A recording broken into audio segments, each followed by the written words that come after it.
आगे बढ़ते हुए आपको बताएंगे, बढ़ती महंगाई से मुंतखब अवामी नुमाइंदे भी परेशान हो चुके हैं। अरकान पार्लियामेंट ने भी बाज़ाब्ता तौर पर अपनी तनख्वाहों में इजाफे का मुतालबा कर दिया है।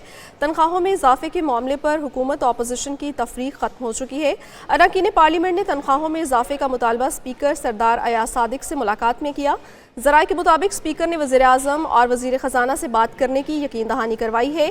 एक रुकने कौमी असम्बली की तनख्वाह और TADA 2,18,000 माहाना है। बढ़ती महंगाई से मुंतखब अवामी नुमाइंदे भी परेशान हो चुके हैं। अरकान पार्लियामेंट ने भी बाज़ाब्ता तौर पर अपनी तनख्वाहों में इजाफे का मुतालबा कर दिया। बढ़ती महंगाई से मुंतखब अवामी नुमाइंदे भी परेशान। अरकान पार्लियामेंट ने भी बाज़ाब्ता तौर पर अपनी तनख्वाह में इजाफे का मुतालबा कर दिया। तनख्वाह में इजाफे के मामले पर हुकूमत और अपोजिशन की तफरीक खत्म। अरकान पार्लियामेंट ने तनख्वाह में इजाफे का मुतालबा स्पीकर सरदार अयाज सादिक से मुलाकात में किया।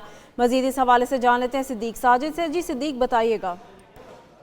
जी बिल्कुल, स्पीकर कौमी असम्बली से हुकूमत और अपोजिशन के अरकान पार्लियामेंट ने मुलाकात की थी, जिसकी अंदरूनी कहानी सामने आ गई और सबसे बड़ा जो उनका मुतालबा सामने आया है वो उनकी तनख्वाहों में इजाफा है। और इसके ऊपर उन्होंने मौक़िफ़ इख्तियार किया कि हाल ही में पंजाब असम्बली के अरकान की भी तनख्वाहें बढ़ाई गई हैं।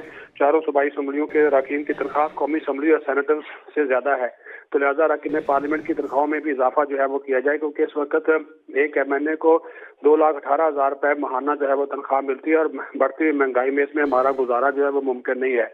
और इस हवाले से उन्होंने ये भी कहा कि हालिया जो स्पीकर कॉन्फ्रेंस हुई थी उसमें भी जो सिफारिशात आई थी उसको सामने रखते हुए जो है वो खातिर खा इजाफा जो है वो किया जाए, जिस पर स्पीकर कौमी असम्बली ने जो कौमी असम्बली का शोबा अकाउंट्स है उनके आला हुकाम से इस हवाले से रिपोर्ट तलब की है कि बजट इस हवाले से दस्तयाब है या नहीं। फिर साथ ही उन्होंने ये भी कहा कि इस मामले को वज़ीर आज़म और वज़ीर ख़जाना के साथ टेकअप करेंगे, क्योंकि जब तक उनकी मंजूरी नहीं होगी उस वक्त तनख्वाह में इजाफा नहीं हो सकता। और अगर वज़ीर आज़म इसके ऊपर एग्री हो जाते हैं तो फिर ये बाकायदा तौर पर एक बिल जो है तनख्वाहों में इजाफे से मुतल्लिक़ वो कौमी असम्बली में पेश किया जाएगा, जिसके तहत फिर speaker, deputy speaker, chairman senate, deputy chairman senate, senators और MNA उनकी तनख्वाहों में इजाफे के हवाले से जो है फैसला किया जाएगा। जी ठीक, वज़ीर आज़म की मंजूरी के बाद ही इस पर अमल किया जाएगा। सिद्दीक साजिद हमें अपडेट कर रहे थे, बहुत शुक्रिया।